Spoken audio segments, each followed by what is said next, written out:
कमज़ोरों को हम इतना सताने को आदी हो गए हैं, इतना दबाने को आदी हो गए हैं कि अब हमें समान सी बात लगने लगी है। जैसे जीवन का एक लक्ष्य हो गया हो, एक आधार हो गया हो, एक क्या बोलते हैं, एक ठुन्नस हो गया होगा, ये तो काम करना ही, कमज़ोरों को दबाना ही है।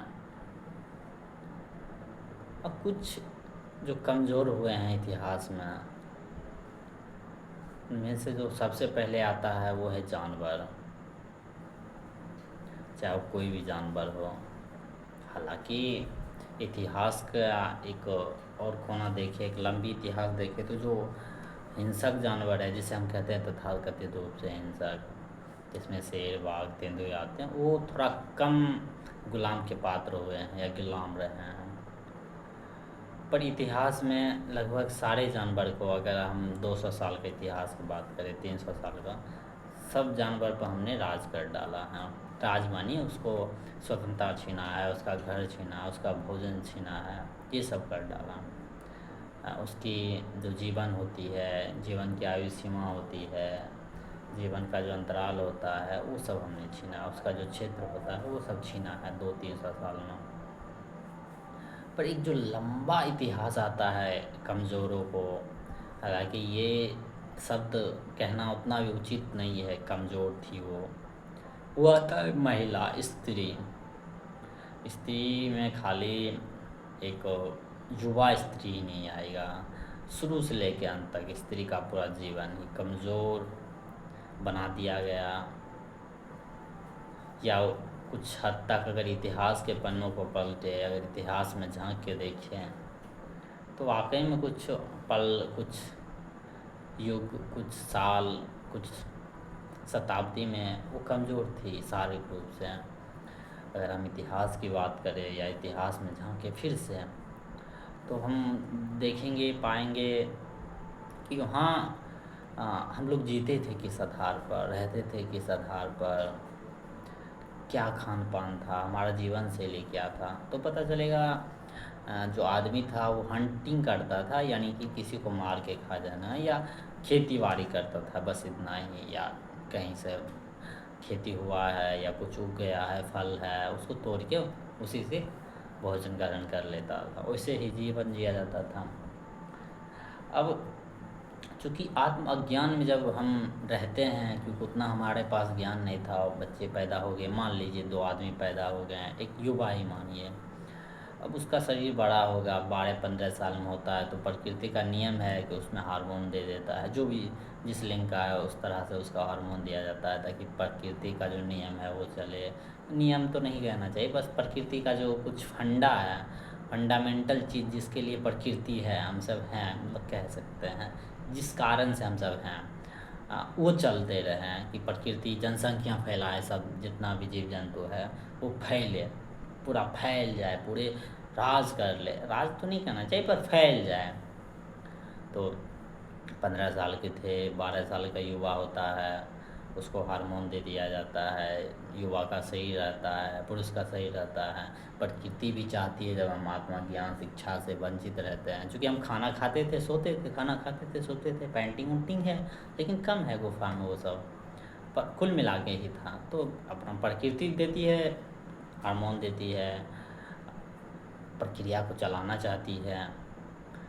तो एक तरफ युवती भी थी, स्त्री भी देह था, तो दोनों का जब मन पर चढ़ जाता है हार्मोन, चूँकि हम आत्मज्ञान नहीं था, हमारा ज्ञान भी नहीं था, कहिए बाहरी ज्ञान भी उतना नहीं था, तो एक बस हाँ, काम करने की चीज़ हो गई स्त्री, उपभोग की चीज़ हो गई स्त्री, तो उपभोग कर लिया जाता होगा, अनुमान ये है।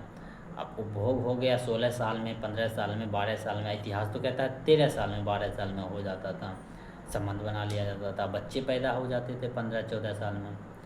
तो 15 से 14 साल में बच्चे पैदा हो जाए और 12, 13, 8, 10, 9 साल में पीरियड शुरू हो जाते हैं, तो कमज़ोर हो ही जाएगी स्त्री। बाकी है कमज़ोर नहीं होगी, कम से कम उसका देह थोड़ा पुरुष के अपेक्षा थोड़ा कम काम करेगा। तो वो कमज़ोर थी उस मामले में। देखिए पुरुष जाता था हंटिंग करने, शिकार करने जाता था, खोजने जाता था भोजन, तो उसके पास क्षमता होता था। वही 15 साल का युवा, क्योंकि और वो 15 साल की युवती पीरियड से गुजर रही है, तुरंत शादी हो गया, तुरंत बच्चे पैदा हो रहे, क्योंकि पता नहीं था कोई कॉन्डम या कोई गोली ऐसा नहीं था जिसे हम उपयोग करके बच्चे पैदा रोक सके। ऐसा कुछ नहीं था उस वक्त। तो बच्चे पैदा हो जाता तो उससे परेशान रहती थी वो। अब उसको पालो पोसो, पालने पोसने एक अच्छा समय, एक अच्छा अंतराल खाता है। अब यूँ क्यों खाता है? क्योंकि इंसान ही है एक ऐसा जानवर है कि जिसको पालने में लगभग 15 साल तो लगता ही है। अब किसी को 15 साल पालने में वो एक जिम्मेदारी का काम है। आप 15 साल का मान लीजिए पुरुष भी पाल रहा है तो कम से कम 5 साल 6 साल तक स्त्री के साथ वो बच्चा रहना अनिवार्य है, कम से कम। चूँकि वहाँ जंगल था, कोई गिद्ध आ गया, कोई भेड़िया आ गया, खा गया, ले गया, तो उसको भी सुरक्षा बच्चा को तय था, रखना था। और जहाँ तक इतिहास कहती है कि 6 से 7 बच्चे पैदा होते थे, उसका रेशियो बहुत कम बचता था। 5 बच्चे में 1 बच्चा बचा, कुछ कारण से कोई बीमारी से मर गया, कोई पैदा होने वक्त ही मर गया, किसी को जानवर खा गया, तो रेशियो बहुत कम था जिंदा रहने का। तो महिला बिल्कुल वहाँ कमज़ोर थी शारीरिक रूप से, क्योंकि वहाँ शारीरिक रूप से ही ढांचा, सामाजिक निर्माण था, खाना पीना था, तो शरीर का उपयोग होता था ज़्यादा। तो बहुत लंबा अंतराल तक चला ये। अब चूँकि हमारे वृत्ति ही ऐसा है कि हम कमज़ोर को कमज़ोर रखना चाहते हैं ताकि कुछ उपभोग कर सके, किसी को भोग सके।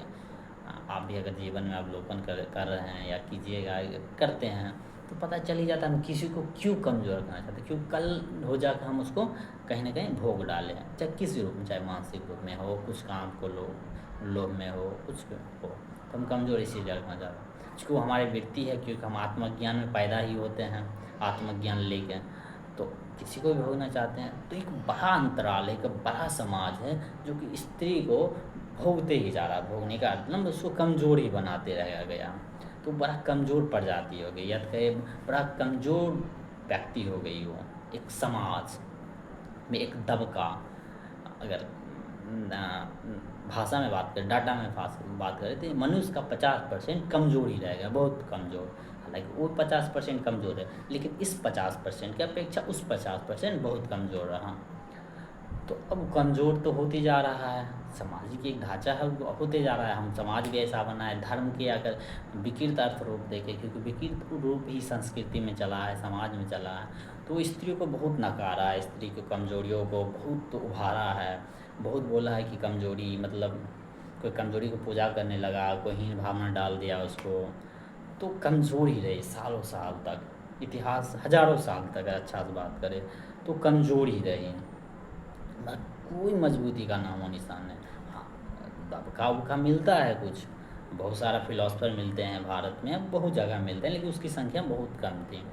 इतिहासकार के माने अगर आप भी जांच पड़ताल करें तो पता चलेगा बहुत जो ज़्यादा जनसंख्या था वो दब के ही थी, कमज़ोरी थी, मानसिक रूप से भी और शारीरिक रूप से भी।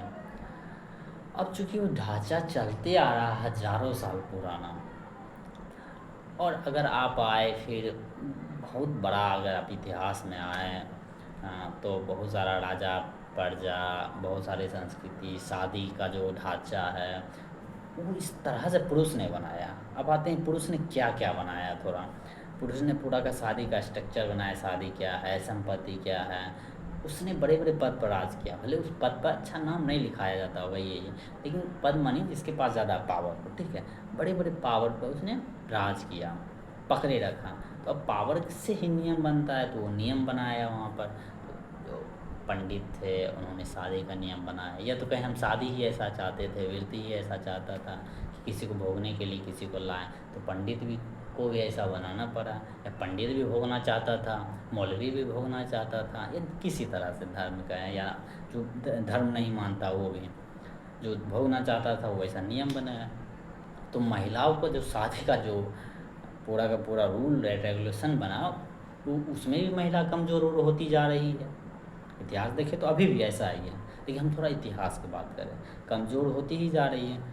अब ये कमज़ोरी इतना बढ़ते गया, इतना बढ़ते गया, इतना बढ़ते गया, तो मनोविज्ञान इतना बढ़ते गया कि हमारे शरीर में समा गया। मनोविज्ञान में अगर गहन अध्ययन करते हैं तो पता चलता है जो हम हमारे शरीर पर जाता है वो हमारे मन पर असर पड़ता है, जो हमारे मन पर असर डाला जाता है वो हमारे पूरा पूरा शरीर पर असर डालता है, यानी वही जीवन बन जाता है। या तो कभी सुने जैसा संगति हो वैसा वैसा ही जीवन हो जाता है, बस ऐसा ही है। तो एक कमजोरी का ढांचा, लड़की बच्चा पैदा होती है वो देखती है मम्मी को, मम्मी ऐसा कर रही है, ऐसा मार भी खा रही है, मार खाने के बाद फिर खाना बना रही है, फिर बच्चे पैदा कर रही है। एक बार में बच्चे पैदा नहीं हो रहे लेकिन फिर भी तो बच्चे सीख रही है, वो बच्चे कि अच्छा अच्छा कमज़ोर बन के भी रहा जाता है, रह सकते हैं। क्योंकि एक और चीज़ है इंसान के पास जो बहुत घटिया है कि वो दब के भी जी सकता है 50 साल 60 साल। तो इंसान का वही बहुत खतरनाक है। तो वो भी सीख लेती है, इंसान का बच्चा है, इंसान है, तो वो भी जान जाती है कि हाँ कमज़ोर बन के शोषित रह के भी रहा जा सकता है। हालांकि खाली शोषित कोई होता नहीं, शोषण भी करता है, शोषित रहता है, ठीक है, ये तो अलग बात है। पर वो शोषित रहना सीख जाती है तो वो भी उसी ढांचा में जीने लगती है। पर यही बात मनुष्य के पूरे मन में देखने को मिलती है। जो कमज़ोर है उसको तो और हम कमज़ोर बनाना चाहते हैं, या किसी कमज़ोर को और हम सताना चाहते हैं, उसको अपने कब्जा में रखना चाहते हैं। तो उनमें से एक स्त्री है, महिला है, और ये अभी भी हो रहा है हमारे समाज में, आपके घर में, मेरे घर में। ये ढांचा चल ही जा रहा है, चले ही जा रहा है। ये हम ही कर रहे हैं, हमारा व्यक्ति भी कर रहा है। हालांकि हमारा इसमें बहुत बहुत बड़ा स्वार्थ है, चाहे वो स्वार्थ सत्य के प्रति विरोध ही क्यों न करता हो, पर वो है। हम अभी भी उस पर अन्याय कर रहे हैं, हम अभी भी बहुत ज़्यादा मात्रा में अन्याय कर रहे हैं, पर पता भी नहीं चल रहा है हमें। स्त्री भी खुद पर अन्याय कर रही है, उसे भी उसका इतिहास नहीं पता।